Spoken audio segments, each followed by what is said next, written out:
Sa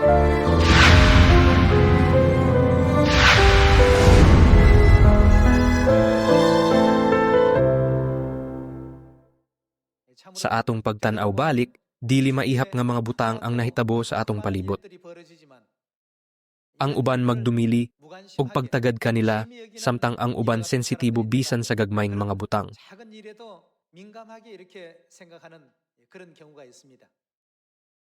Kaniadto, sa dihang si Admiral Yi Sun-shin nagserbisyo sa Left Naval Headquarters sa Jeolla Province, talagsaon nga gidaghanon sa mga kahoy ang naanod gikan sa dagat. Katingad-an kaayo kana.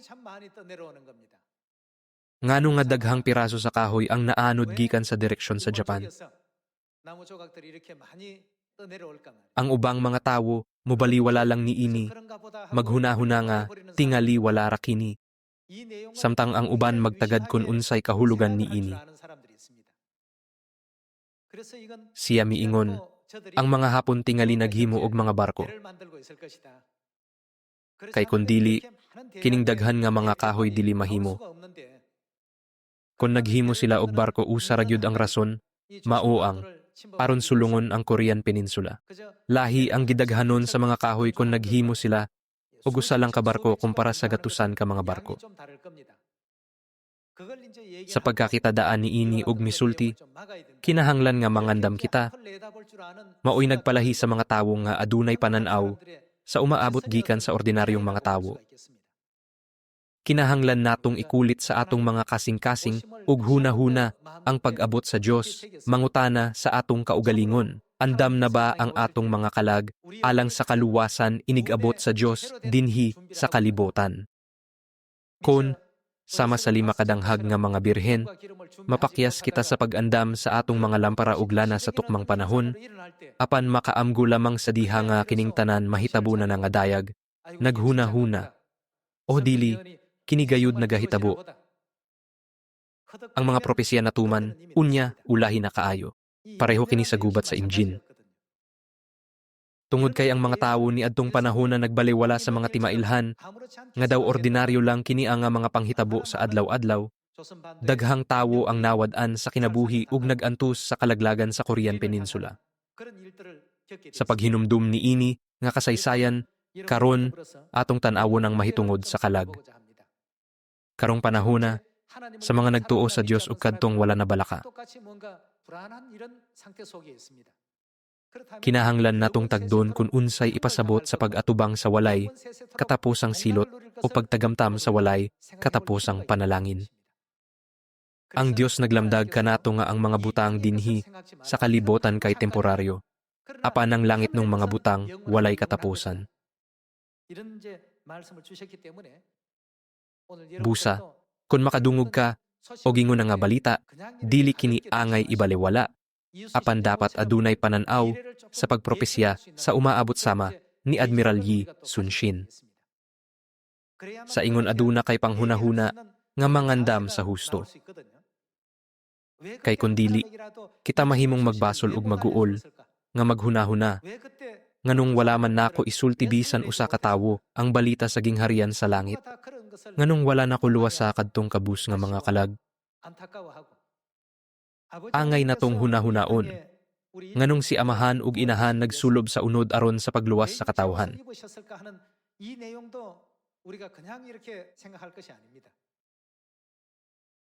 Sa dihang ang Dios mitanaw sa katawhan, gikan sa espirituhanong kalibutan, naghuna-huna siya. Bisan kon kinahanglan na kong biyaan, ang himaya sa langit, kinahanglan kong pukawon, kining mga kabus nga kalag. Tungod niini, mipili siya mo abot niini nga kalibutan diha sa unod. Karon, samtang magtuon kita bahin sa kalag, bisan ang gagmay nga mga katalagman nga mahitabo, dinhi sa kalibutan igo na nga makapakurog sa tanan.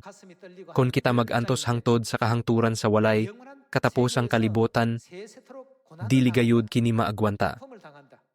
Mao nga miingon si Jesus, ug kun ang usa nimo kakamot makaangin kanimo sa pagpakasala, putla kini. Mas maayo pa kanimo nga mosulod sa kinabuhi nga usa ray kamot, kaysa duha ang imong kamot apan mahiyadto ka sa impyerno. Miingon usab siya, Ug kunang usa nimo ka mata maoy makaangin sa pagpakasala, mas maayo pa nga lugita kini kaysa itambog ka sa impyerno. Nganong gisulti ka na sa Dios?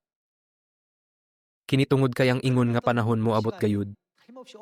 Mga igsuon, ang ingon nga kalibutan siguradong anaa. Karon, atong tan-awon ng kamatuoran nga bisan ang atong lawas mamatay dinhi sa kalibutan. Ang atong kalag anaa gihapon sa kalibutan sa mga anghel.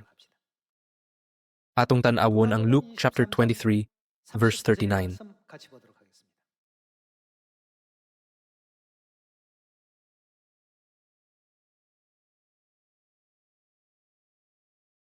Unya, usa sa mga kriminal nga nagbitay didto mibiyay-biyay kaniya, dili ba ikaw mauman ang Mesiyas? Luwasa ang imong kaugalingon ug kami. Apan gibadlong siya sa iyang kauban nga nag-ingon, wala ka ba mahadlok sa Dios? Aniya kita dinhi gisilotan sa maorang silot. Apan nanggay kanato ang silot nga gipahamtang kanato kay tukmaman kini sa atong nabuhat apan siya walay sala. Ug miingon siya kang Jesus, Jesus, hinumdumi intawon ako kon maghari ka na. Miingon si Jesus kaniya, sultihan ko ikaw, karong adlawa adto ka sa paraiso uban ka nako. Asa siya? Sa paraiso uban ka nako. Unya, unsang klase sa mga binuhat ang anaa sa paraiso? Human gilansang si Jesus sa krus. Ang iyang lawas naa sa lubnganan sulod sa tulo ka adlaw. Busa, unsang klase nga binuhat ang anaa sa paraiso, sa dihang siya miingon, karong adlaw adto ka sa paraiso uban ka nako. Ang Dios naglamdag kanato nga ang lawas mao ang sinina sa kalag. Ang atong kalag mao gayod ang esensya sa kinabuhi. Ang tulisan sa wala nga bahin ni Jesus, nanlibak kaniya, apan ang tulisan sa iyang tuo misuporta kaniya.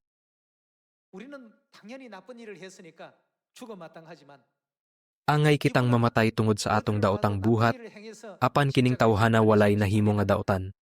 Unsay sala nga nabuhat ni ining tawhana? Siya adunay maayo nga pagtuo ug nangandoy sa espirituhanong kalibutan. Nahibal-an niya nga ang iyang lawas mamatay gyud. Tungod kay nakadungog siya sa balita, mahitungod sa gingharian sa langit nga gisulti ni Jesus. Siya miingon, Jesus, hinumdomi ako inig-abot nimo sa imong gingharian. Unya, mitubag si Jesus, karong adlaw adto ka sa paraiso uban ka nako. Apan, ang lawas sa tulisan ug ang lawas ni Jesus anaa gihapon sa kalibutan. Unya, unsang klase nga binuhat ang anaa sa paraiso? Sayon ra natong masabtan kining buta nga, dili ba? Ang tulisan nakapili og maayo kaayo sa pagtuo. Sanglit husto ang iyang pagdawat sa Dios, mihimo siyag maayo nga pagpili. Sa Luke chapter 16 verse 19, adunay sambingay bahin sa dato ug si Lazaro. Sa dihang namatay ang dato ug si Lazaro, ang usa miadto sa langit ug ang usa sa impyerno. Apan, dili ang atong pisikal nga lawas ang moadto sa langit o impyerno. Gihulagway sa mga tawo ang pagtangtang sa lawas, ingon kamatayon. Apan ang Biblia, naghulagway ni ini, isip pag-adto sa laing kalibutan. Atong susihon ang verse 19 aron makita kung unsang klase, nga binuhat ang mobalhin sa laing kalibutan.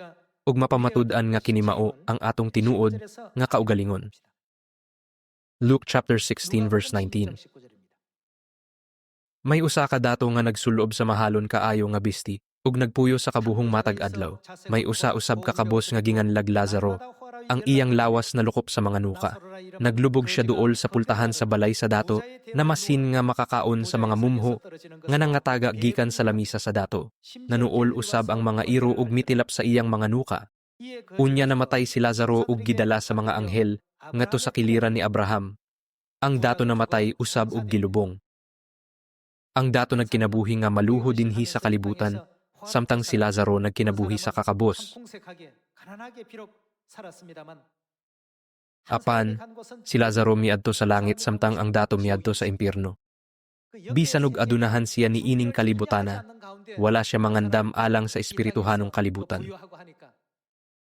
Bisan pa, dili kini nagpasabot nga ang mga adunahan kinahanglang mahadlok. Ang punto mao nga ang dato nga tawo walay pagtuo. Naghuna-huna siya, ang kwarta mao ang akong Dios. Tungod ni ini nga rason, siya miadto sa impyerno. Bisag pobre si Lazaro, mituo siya sa Dios ug may paglaom sa langit. Ingong resulta, ang usa ka tawo mipahulay diha sa gakos sa Dios, samtang ang usa gitambog ngadto sa impyerno. Atong tan-awon ng verse 23.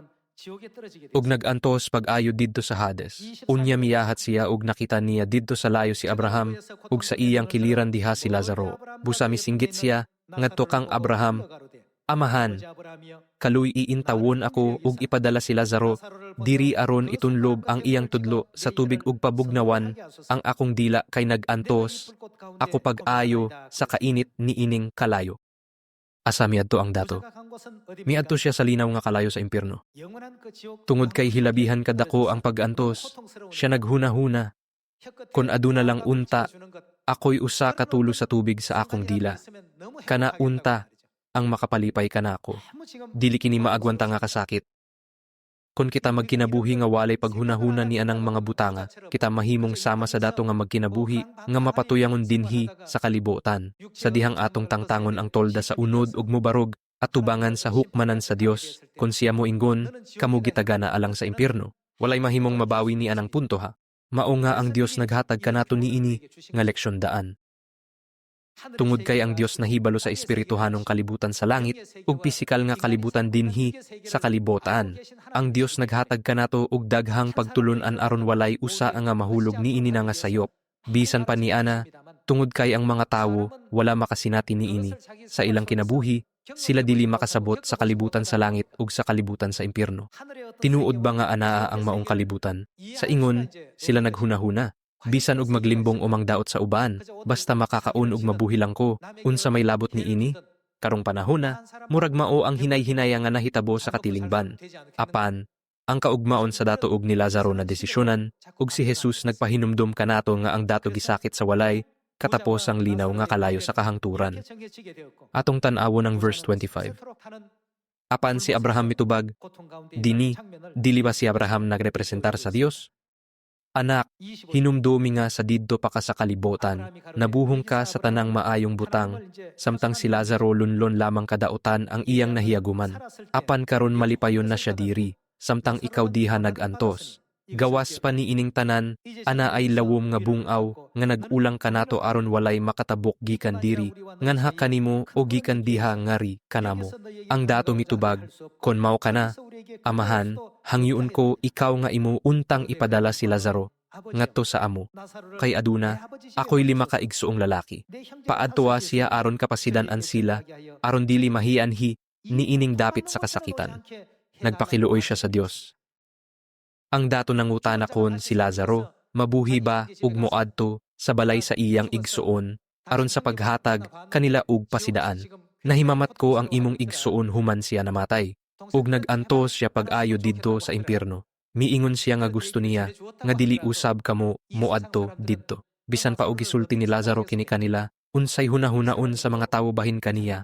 Sila maghunahuna, aduna bay problema ni ining tawhana. Bisan pa unsa ka tinuod ang istorya, dili nila kini masabtan. Busa, unsay gisulti sa Dios? Verse 29. Si Abraham miingon, atwa didto si Moises ug ang mga propeta nga magpasidaan kanila. Sila nay mahibalo sa pagpamati sa isulti ni Moises ug sa mga propeta. Ang iyang gipasabot, duna sila'y kaugalingong mga responsibilidad, busa pasagdi sila sa pagpaminaw kanila. Verse 30. Ang dato mitubag, apanamahan, dili pa ka naigo, kon adunay mabanhaw ug moadto kanila. Unsay ilang buhaton, sila siguradong, mamiya gayod sila sa ilang mga sala. Ang akong mga igsuon nagkinabuhi nga walay pagtagad, kay wala sila'y nahibaluan bahin sa langit ug impyerno. Kon adunay moadto ug sultihan sila, dili na gayod sila mahimong magkinabuhi nga ingon niyana. Tungod kay siya mismo nag-antos karon sa impyerno, siya miingon gikan sa iyang kaugalingong panglantaw. Kon nahibalo sila nga adunay dapit sa pag-antos, dili na gayod sila magkinabuhi nga ingon niyana. Busa palihog palakta siya og sultihi sila. Apan, unsa sa imong hunahuna?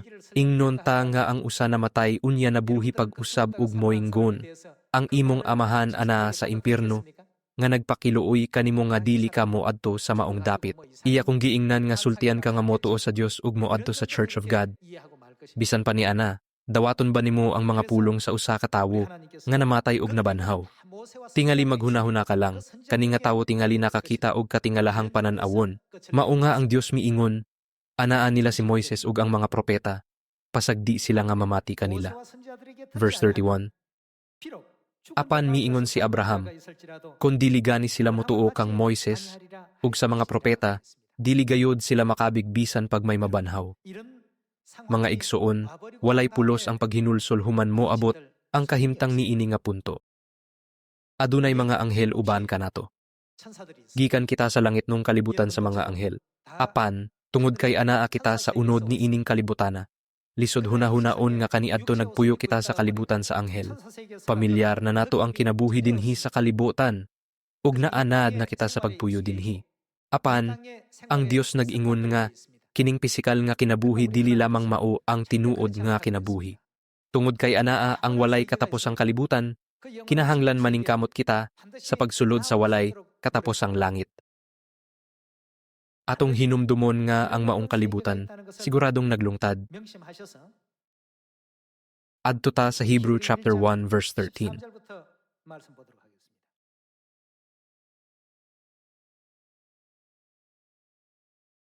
Wala gayoy anghel nga giingnan sa Dios.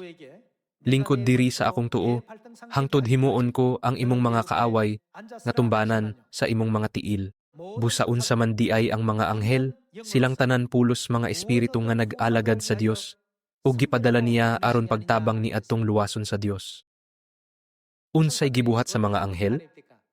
Nagsunod sila kanato bisan asa, dili ba?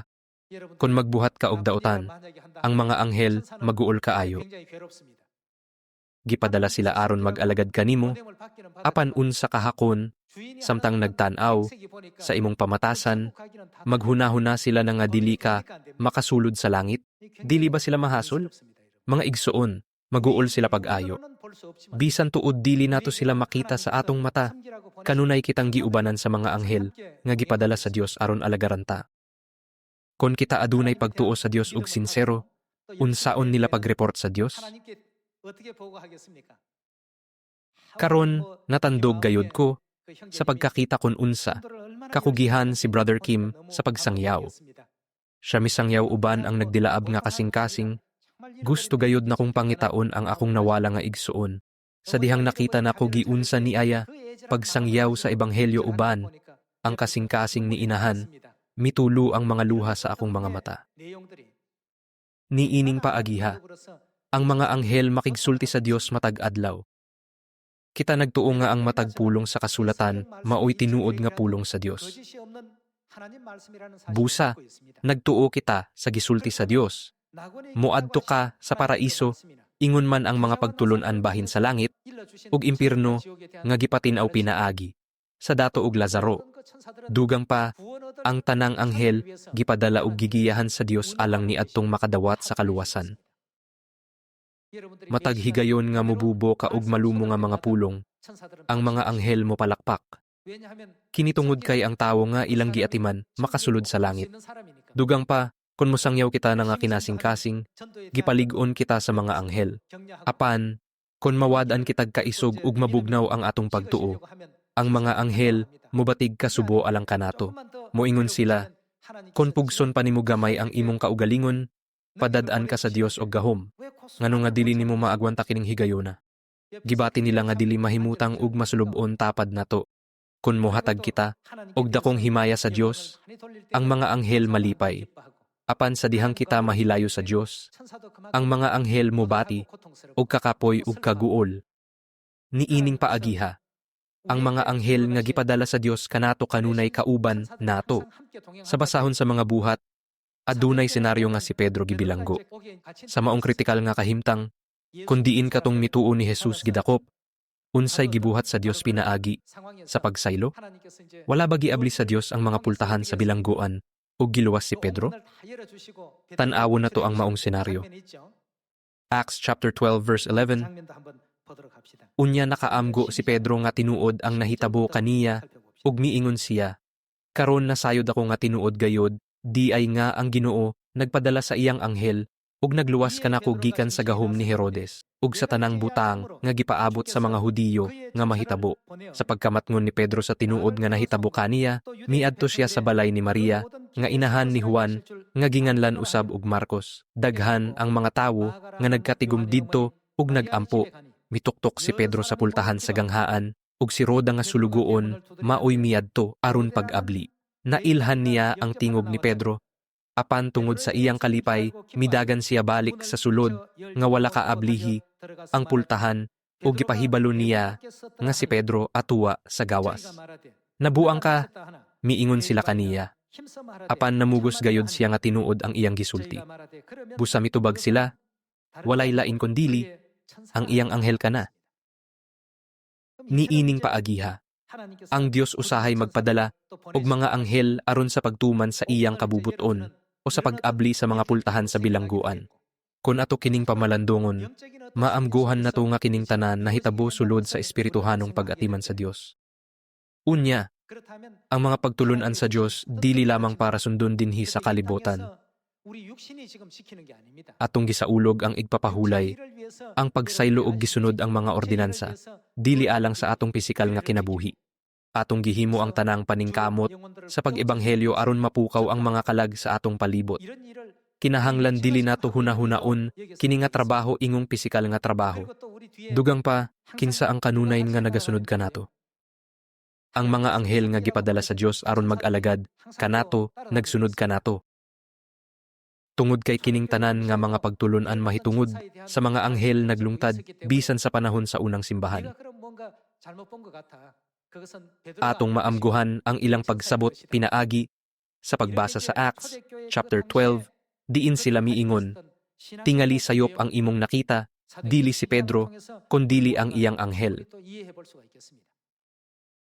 Unya, nganong malipay ang mga anghel sa dihang matinumanon natong gisunod ang kabubuton sa Dios. Bisan pa dili makita sa pisikal kun unsa ang kinabuhi sa gingharian sa Dios, tan-awon nato ang pipila ka aspeto pinaagi sa Biblia. Atong tan-awon ang Revelation chapter 4 verse 8.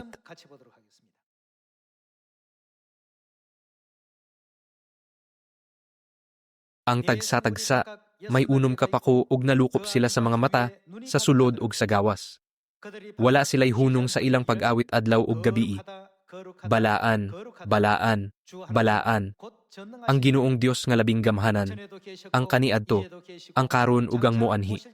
Sa matag higayon nga ang upat ka buhing binuhat, magdayeg ug magpasalamat kaniya nga buhi sa kahangturan nga naglingkod sa trono, mangha pa sa atubangan niya ang 24 ka pangulo ug magsimba kaniya.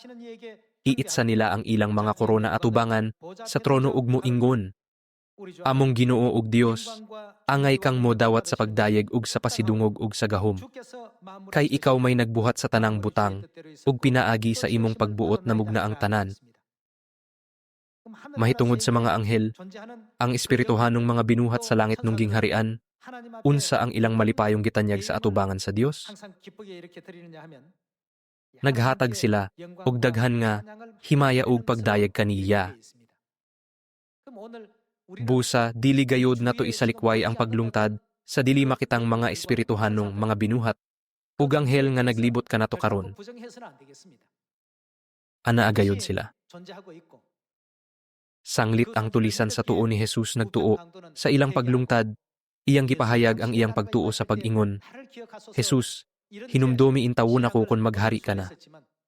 Sa pikas bahin, ang tulisan sa wala nga kilid ni Jesus, wala mo tuo sa maong mga butang. Busa, naghuna-huna siya. Tingali, makalingkawas ko ni ining pisikal nga silot sa krus, og nakiguban ni adtong naglansang kang Jesus. Kiniusa ka kadali nga pagpili. Samtang nagpuyo ni ining kalibutan, pila ka mga pagpili ang kinahanglan natong himuon sa matag gutlo. Depende ni adtong mga pagpili, kita mahimong muadto sa langit o sa impyerno. Ang maong sitwasyon anaa gihapon sa atong atubangan. Kadtong ang mga lakang nagpadulong sa impyerno, kinahanglan nga muliko, dayon ug mulakaw, padulong sa langit. Ug kadtong ang mga lakang nakatultol na sa langit, kinahanglan nga magpadayon sa paglakaw, padulong sa langit. Kung masabtan nimo kini, Ang kalibutan sa mga anghel usa ka mahimayaon nga dapit. Wala ba usab kita gihatagan ni inahan og sermon bahin ni ini? Masabtan ba kini sa hunahuna sa tawo? Ang langit labaw pa sa pinakamaanyag, pinakalipay, ug pinakakomportable na nga kalibutan nga imong mahunahuna. Dili ba kini takos nga paningkamutan? Kinahanglan ta mo adto didto. Kung ang kalibutan nga kinahanglan sudlan sa matag tawo maablihan sa atubangan sa ilang mga mata, wala nay oras nga mabilin aron makahimo og desisyon. Kinitungod kay ang tanan gikatakda ng daan dinhi sa kalibutan. Bisan sa gamay nga katalagman dinhi sa kalibutan, ang mga tawo mahadlok nga maghunahuna.